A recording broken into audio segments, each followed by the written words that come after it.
This week's technique is going to be partials. So partial reps are a really great way of extending past failure, or you can even use partial range of motion strategically to elicit a specific response if you're trying to work within a target range of motion, especially if you're looking for like more lengthened or more mid positions. There are going to be certain movements that cater better to that, and also certain muscle groups that cater better towards receiving that stimulus. So today we're going to go over the dumbbell lateral and use that as an example, but partials can be used for a lot of different movements. I'll go over a few examples of those, but think about a movement that might have specific ranges or specific segments of ranges of motion where the load and tension might be unevenly dispersed, okay? So a good example might be a lying leg curl. Lying leg curl is probably the best example that I can think of.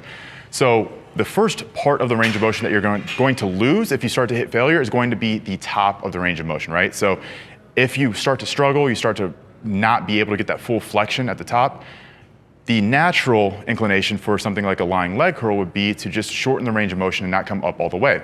Same thing for a dumbbell lateral raise.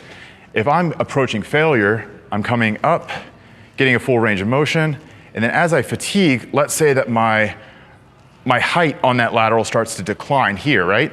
So that naturally leads itself into something like a partial lateral raise. But what I can do is I can be strategic about this. So I can go to failure with a full range, and once I hit that technical failure point, I can just go right into partials and extend the set. So I might just continue with half ranges of motion like this, where my delts can continue to bear that tension and load and move the dumbbells and keep everything strict there until I can't keep the dumbbells moving anymore.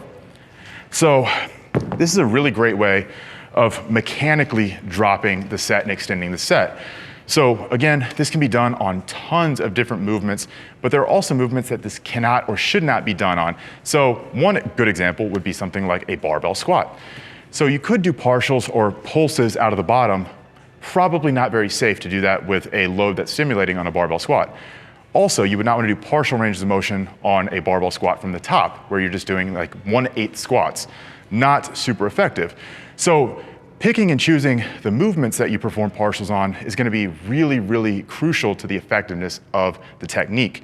But again, this is something that can be employed probably more frequently than a lot of other techniques, especially when extending past failure, but this also can be done on its own as its own independent variation of an existing movement pattern. So another good example would be something like turning a full range of motion pull down into a partial pull down where you're only coming to, let's say, like nose or eye.